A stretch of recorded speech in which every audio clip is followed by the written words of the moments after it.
Electrochemistry के अगले topic को शुरू करते हैं।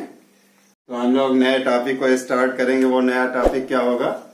मानक हाइड्रोजन विभव। मानक हाइड्रोजन विभव को हम लोग एक दूसरे नाम से भी जानते हैं, सामान्य हाइड्रोजन विभव। तो इसके बारे में हम लोगों को इस पे बहुत सारे न्यूमेरिकल्स भी आते हैं और बहुत सारे क्वेश्चंस भी पूछे जाते हैं और इसका यूज भी पूछा जाता है कि मानक हाइड्रोजन विभव है क्या, कहाँ पर इसका यूज किया जाता है। तो चलिए हम लोग आज शुरू करते हैं मानक हाइड्रोजन विभव, जिसको हम लोग अंग्रेजी में अगर देखा जाए मानक हाइड्रोजन विभव को कहेंगे स्टैंडर्ड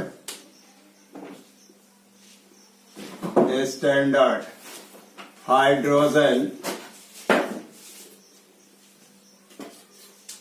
इलेक्ट्रोड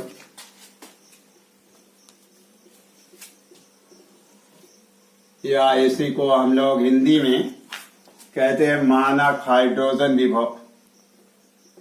मानक हाइड्रोजन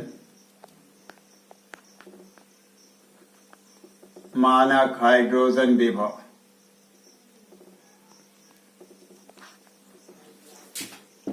मानक हाइड्रोजन विभव इसी को हम लोग कहते हैं हिंदी में। इसी को एक दूसरे नाम से भी हम लोग शॉर्टकट में जानते हैं। शॉर्टकट में जानने का मतलब इसे शी कहते हैं, SHE, शी के नाम से भी जानते हैं इसको हम लोग। शी का मतलब S for standard, H for hydrogen, E for electron. दूसरा नाम इसका यह क्या होता है? इसी को एक दूसरे नाम से भी हम लोग जानते हैं, जिसको नहे भी कहते हैं। नहे का मतलब क्या होता है? N फॉर होता है नॉर्मल और H फॉर होता है हाइड्रोजन और E फॉर इलेक्ट्रोड।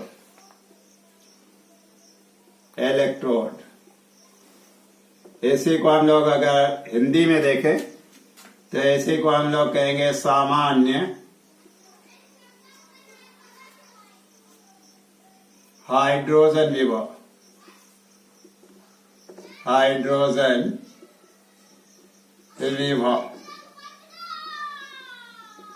तो ये एग्जाम में शी के नाम से भी पूछा जा सकता है और नहे के नाम से भी पूछा जा सकता है कि नहे क्या है या शी क्या है। अब इसका हम लोग इम्पोर्टेंस देखते हैं। इसका इम्पोर्टेंस क्या है या इसके इम्पोर्टेंट पॉइंट्स क्या है। इम्पोर्टेंट पॉइंट पर हम लोग केयर करेंगे कि इसका इम्पोर्टेंट पॉइंट क्या है। तो चलिए देखते हैं इम्पोर्टेंट पॉइंट जो है उसको हम लोग नोट डाउन करेंगे। वो इम्पोर्टेंट पॉइंट क्या है? पहला इम्पोर्टेंट पॉइंट होता है कि it is a gas. It is a gas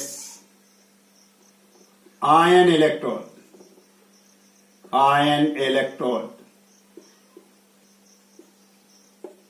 या गैस आयन विभव होता है। क्योंकि यहाँ पर जो इलेक्ट्रोड होता है वो हाइड्रोजन गैस होती है। हाइड्रोजन गैस को इलेक्ट्रोड के फॉर्म में यूज किया जाता है। दूसरी कंडीशन क्या है? दूसरी कंडीशन हम लोग दूसरा इंपॉर्टेंट कैरेक्टर लिखेंगे इसका कि it acts both as anode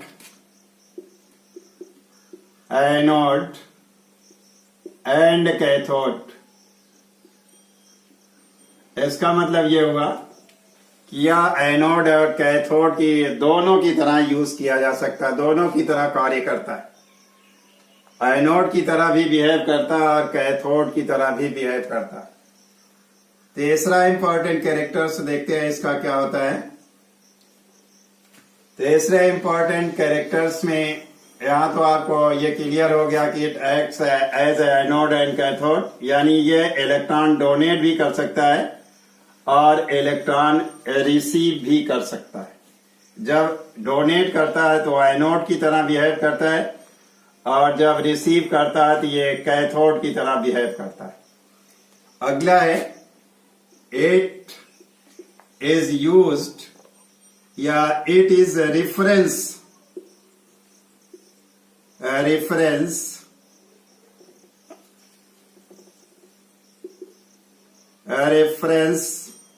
electrode, a reference electrode as get by IUPAC or as said by IUPAC,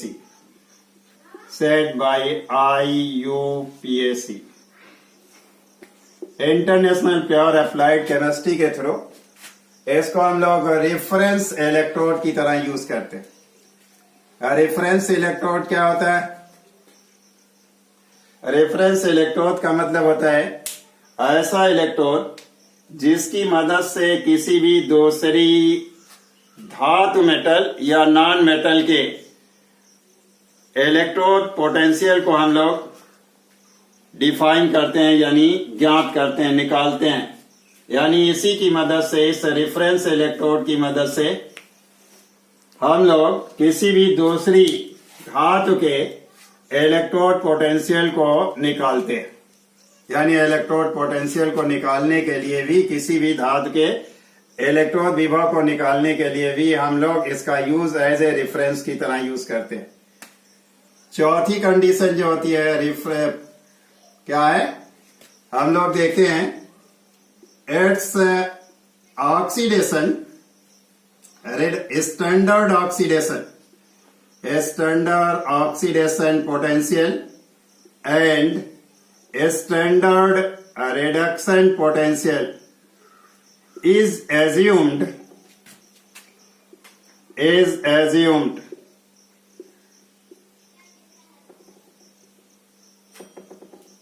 to be zero। इसका चाहे ऑक्सीडेशन पोटेंशियल हो, स्टैंडर्ड ऑक्सीडेशन पोटेंशियल हो या स्टैंडर्ड रिडक्शन पोटेंशियल हो, दोनों हमेशा क्या माना जाता है? जीरो माना जाता है। जीरो से ज्यादा कभी भी नहीं माना जाता। ये एज्यूम है, ये नहीं है कि ये एक्सपेरिमेंटल वैल्यू है, बल्कि ये एज्यूम किया गया, ऐसा माना गया है, ऐसा कंपैरिजन किया गया, यानी ऐसा अनुभव किया जाता है। इसके ऑक्सीडेशन और रिडक्शन स्टैंडर्ड इलेक्ट्रोड पोटेंशियल को जब हम लिखेंगे तो लिखेंगे E0, और हम लोग ऑक्सीडेशन पोटेंशियल को लिखना है तो लिखेंगे हाइड्रोजन प्लस हाइड्रोजन आयन, क्योंकि इसका ऑक्सीडेशन हो रहा है, और इसका स्टैंडर्ड ऑक्सीडेशन पोटेंशियल जो हो जाएगा वो जीरो हो जाएगा। लेकिन reduction potential, standard reduction potential अगर हम लोग रिप्रेजेंट करें तो E0 to hydrogen ion oblique H2 is equal to हो जाएगा हम लोगों के लिए ये भी जीरो।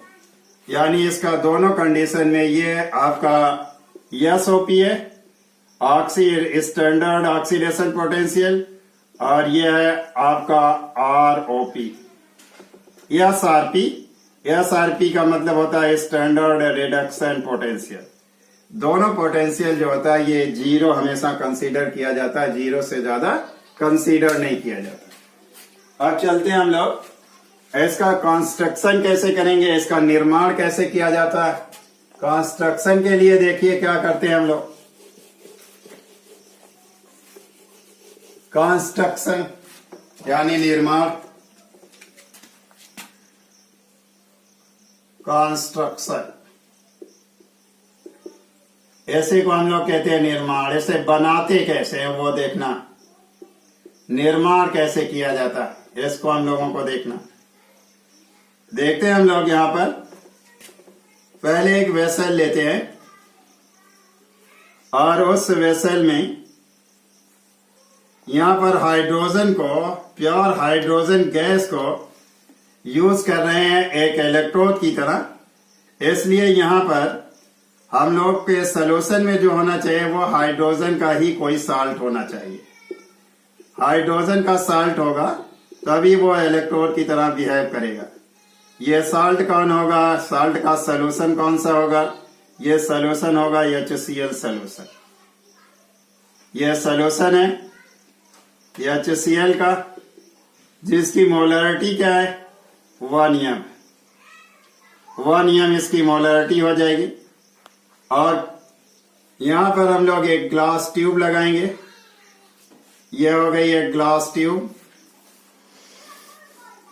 इस ग्लास ट्यूब के थ्रू हम लोग करेंगे क्या? हाइड्रोजन गैस को पास करेंगे। ये ग्लास ट्यूब हो गई, इसके थ्रू हम लोग हाइड्रोजन ड्राई प्योर गैस को इसके थ्रू पास किया जाएगा। अब हम लोग देखते हैं कि यहां पर कौन इलेक्ट्रोड का वर्क करेगा, उसको देखना है। इलेक्ट्रोड के लिए हम लोग करते क्या है? एक प्लेटिनम रॉड ले लेते हैं। यहां पर एक प्लेटिनम रॉड लगा दे। यह एक प्लेटिनम रॉड हो गई। इस प्लेटिनम रॉड पर हम लोग सेट क्या करते हैं? एक प्लेटिनम ब्लैक प्लेट सेट करते हैं। यह प्लेटिनम ब्लैक प्लेट हो जाएगी, प्लेटिनम ब्लैक प्लेट। इसको हम लोग कहेंगे PT black plate. Black plate, black plate कर देंगे। यहां पर देखते हैं ये प्लेटिनम रॉड है। इसे हम लोग PT इलेक्ट्रोड भी कह सकते हैं, या प्लेटिनम रॉड भी कहें, या इलेक्ट्रोड कहें। इलेक्ट्रोड यानी ये इलेक्ट्रोड का वर्क करेगा। फिर हम लोग देखते हैं कि जब हाइड्रोजन गैस को, प्योर ड्राई हाइड्रोजन गैस को इसके अंदर पास किया जाएगा, तो यहां तो हाइड्रोजन गैस के बबल उठेंगे। और वो बबल कौन से होंगे? जो एक्सेस हाइड्रोजन गैस होगी, यानी जरूरत से ज्यादा हाइड्रोजन गैस जो होगी उसके बबल उठेंगे, यानी बुलबुले आएंगे इस सोल्यूशन से। और यहां पर ये प्लेट जो होगी ये किसका काम करेगी? एब्जॉर्प्शन का काम करेगी। एब्जॉर्ब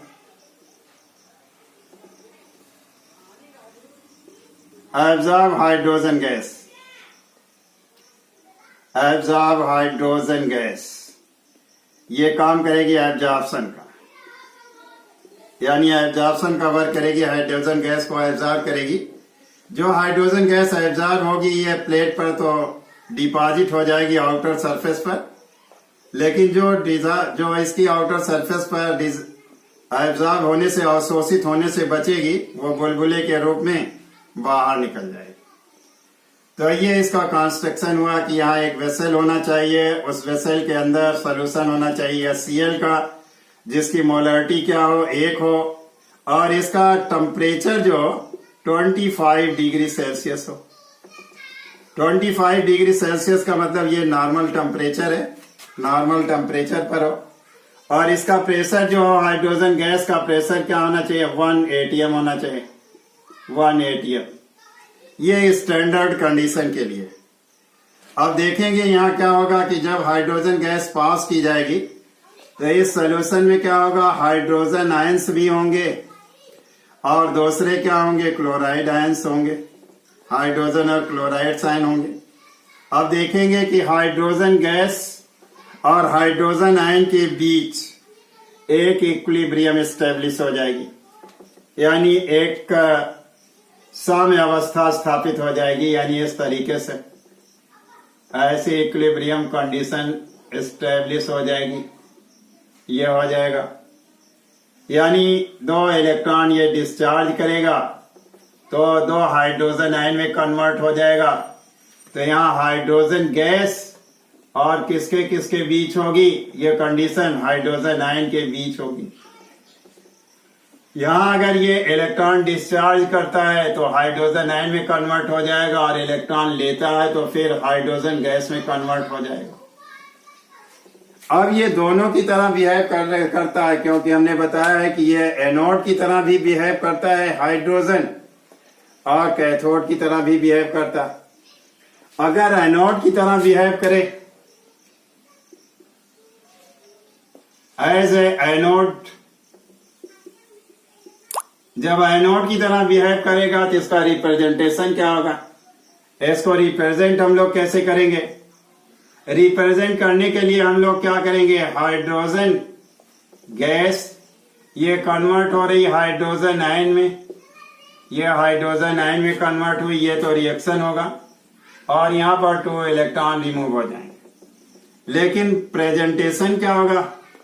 रिप्रेजेंटेशन या प्रेजेंटेशन क्या होगा? प्रेजेंट कैसे करेंगे?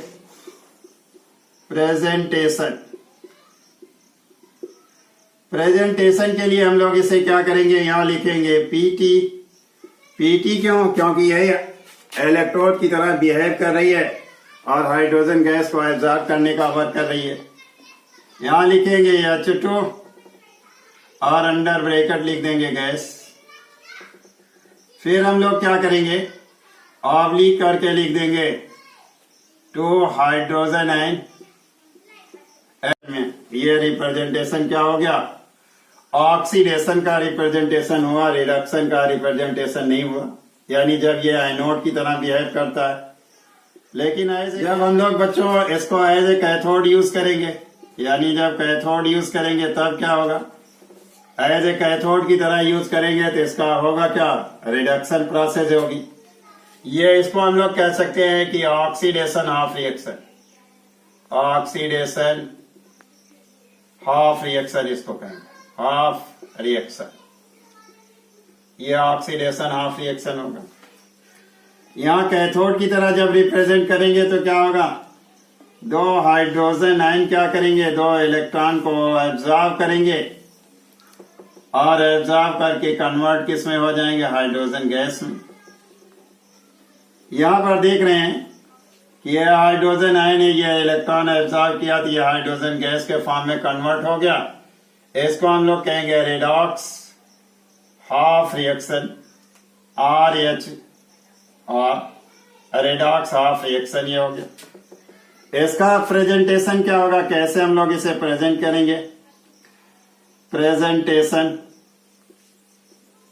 इसको प्रेजेंट करने के लिए हम लोग लिखेंगे 2HN एक्वस कर देंगे यहां पर, और कंडीशन इसी का जस्ट अपोजिट यहां कर देंगे PT एंड हाइड्रोजन, और इसे कर देंगे गैस, हाइड्रोजन गैस के फॉर्म में इसे रिप्रेजेंट कर देंगे। तो इसको हम लोग अंडर ब्रैकेट भी लिख सकते हैं, इस तरह से under bracket as a hydrogen gas. ये क्या हो गया? प्रेजेंटेशन हो गया, रिडॉक्स का प्रेजेंटेशन हो गया। अब मान लीजिए इसी का हम लोगों को लिखना क्या? स्टैंडर्ड ऑक्सीडेशन और रिडक्शन पोटेंशियल लिखना हो तो उसको कैसे रिप्रेजेंट करेंगे?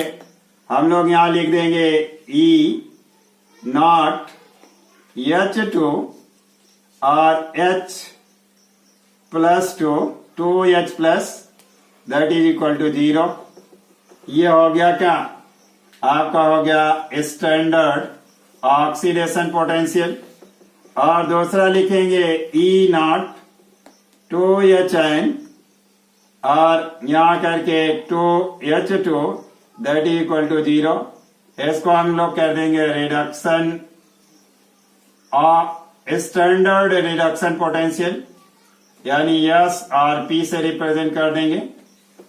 बस बच्चों आज का लेक्चर यहीं तक। फिर मिलेंगे नए लेक्चर के साथ। इस पे न्यूमेरिकल होंगे कि किस तरीके से न्यूमेरिकल में हम लोग इसको यूज करते हैं, यानी शी को और नहे को।